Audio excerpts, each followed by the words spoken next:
حضرت عمر فرماتے ہیں قال قال رسول اللہ صلی اللہ علیہ وسلم ان اللہ یرفع بہذا الکتاب اقواما ویضع بہ آخرین، اللہ اب اس کتاب کے ذریعے قوموں کو اٹھائے گا اور اسی کو ترک کرنے کے باعث رسوا کر دے گا۔ یہ ہے اب ابد الآباد تک کے لیے، خاص طور پر مسلمانوں کے لیے اللہ تعالیٰ کا یہ قانون۔ اس کتاب کو لے کر اٹھیں گے سربلند ہوں گے، اس کتاب کو پیٹھ دکھائیں گے ذلیل کر دیے جائیں گے۔ یہ گویا کہ اب امت مسلمہ کی قسمت جو ہے وہ تلے گی اس کتاب کی میزان میں، اسی میں طے ہوگا کہ ان کے لیے عروج ہو یا زوال ہو۔ اسی کو وہ جواب شکوہ میں علامہ اقبال نے سادہ ترین الفاظ میں کہا تھا، وہ زمانے میں معزز تھے مسلمان ہو کر اور تم خار ہوئے تاریک قرآن ہو کر۔ فارسی میں اسی کو مفہوم کو جو ادا کیا ہے جس خوبصورتی سے، اس کا تو جواب نہیں ہے کہ اے مسلمان خار از مہجوری قرآن شدی، تم جو ذلیل و خار ہو گئے ہو دنیا میں۔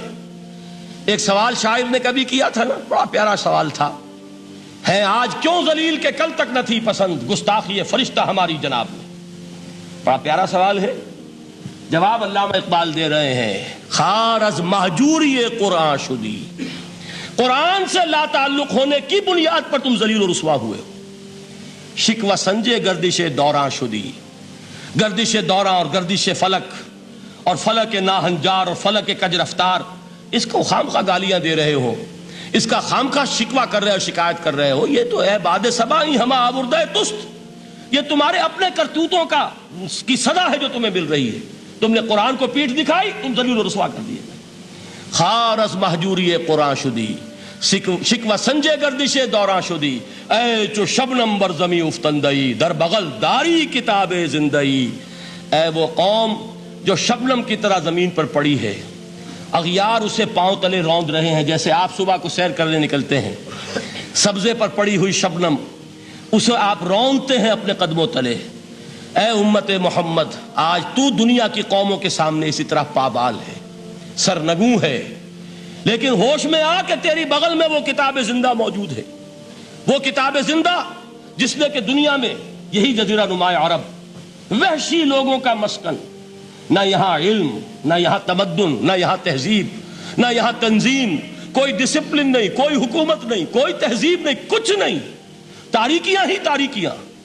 یہی کتاب تھی جس نے اسے منور کیا، یہی کتاب تھی جس نے دنیا کا امام بنایا، یہی کتاب تھی جس نے دنیا کا معلم بنایا، یہ کتاب تھی جس نے نئے نئے علوم ایجاد کرنے سکھائے، یہ کتاب تھی جس کی بدولت یہی عرب تھے جنہوں نے یونان کے فلسفے اور سائنس کو جو مر چکے تھے انہیں زندہ کیا، ان میں نئی چیزوں کا اضافہ کیا اور اسپین کی یونیورسٹیوں کے ذریعے سے یورپ تک دوبارہ پہنچا دیا۔ یہ وہ کتاب ہے، در بغل داری کتاب زندئی۔ اقبال نے کیسے کیسے شکوے کہے ہیں، اسی قرآن میں ہے اب ترک جہاں کی تعلیم، جس نے مومن کو بنایا مہو پرویں کا امیر۔ اس قرآن کو لے کر مسلمان نکلا ہے، ایک ہاتھ میں قرآن، ایک میں تلوار۔ برا نہ مانیے، قرآن تلوار کا نام بھی آپ اپولوجیٹک انداز میں نہ لیا کریں۔ انقلاب کی تکمیل تلوار سے ہوتی ہے، انقلاب کی تمہید کسی کتاب سے ہوتی ہے، اچھی طرح جان لیجیے۔ کبھی انقلاب صرف کتاب سے نہیں آیا، کتاب سے ذہن بدلتے ہیں، کتاب سے فکر بدلتی ہے، کتاب سے سوچ بدلتی ہے، کتاب سے ایک جماعت تیار ہوتی ہے، ایک قوت تیار ہوتی ہے۔ وہ 313 جو میدان بدر میں تھے وہ قرآن کا اعجاز کا ظہور تھے، لیکن ان کے ہاتھوں میں تلوار آئی ہے۔ ہم اسے ڈینائی نہیں کریں گے کہ در حقیقت انقلاب محمدی کی تکمیل میں یقیناً تلوار کا حصہ، لیکن یہ تلوار ہاتھ میں لینے والے آتے کہاں سے اگر قرآن کے ذریعے سے محمد الرسول اللہ نے وہ جماعت تیار نہ کی ہوتی، وہ کام کیا ہے، یتلو علیہم آیاتہ ویزکیہم ویعلمہم الکتاب والحکمہ، وہ سارا عمل قرآن کے گرد گھوم رہا ہے جس سے وہ جماعت تیار ہوئی۔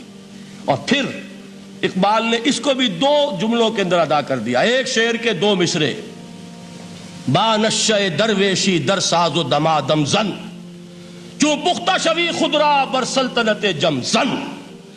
پہلے ہے وہ نشہ درویشی، وہ فقر، وہ صحابہ کرام کے وہ راتوں کو اللہ کے سامنے کھڑے رہنا، وہ تزکیہ نفس، وہ موعظہ قرآنی، وہ تزکیہ جو قرآن کے ذریعے سے ہو رہا تھا 13 برس تک ہوا۔ اب جب ایک جماعت تیار ہو گئی، ایک قوت وجود میں آئی، تو اب اس قوت کو محمد رسول اللہ نے باطل کے نظام پر دے مارا، ٹکرایا. بانش درویشی در ساز و دمادم زن، چون پختہ شوی خدرا بر سلطنت جم سن. تبھی وہ انقلاب آیا. جاء الحق وزهق الباطل ان الباطل کان زہوقا. تو اللہ تعالیٰ اس کتاب کو اب میزان بنا چکے ہیں. وبالحق انزلناہ وبالحق نزل. یہ قرآن حق کے ساتھ نازل ہوا ہے، فیصلہ کن کتاب ہے. انہ لقول فصل وما هو بالحزل. یہ قول فصل ہے، حزل نہیں ہے، کسی شاعر کی شاعری نہیں ہے کہ آپ نے تحسین کی تو کیا اور نہ کی تو کیا. یہ کتاب وہ ہے کہ اگر مانو گے تو مہو پرویں کا امیر بنو گے، اور اگر اس کو پیٹھ دکھائے رکھو گے جیسے دکھا